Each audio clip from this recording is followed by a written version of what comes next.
And on the economic front, all eyes will be on the Bank of Korea in the coming week to see whether it will cut the country's growth rate forecast and the interest rate amid a sluggish global and domestic recovery. But as our Kim Ji-yeon tells us, cutting the rate could actually make things worse. The Bank of Korea is expected to slash the country's growth rate forecast by up to 0.2 percentage point to 3.8 or 3.9% this Friday.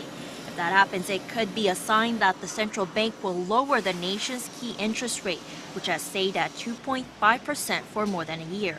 This comes as major financial institutions like the International Monetary Fund are expected to cut their growth projections for the global economy from the current 3.6%. A move like that would be sure to affect the export-driven Korean economy, which is struggling amid a slow economic recovery in the U.S. and sluggish domestic consumption following the Seoul ferry incident. Korea's mining and manufacturing industry shrank by 2.7% in May from the previous month, the sharpest reduction since December 2008. However, some say cutting the interest rate now could actually send the ominous message about the Korean economy.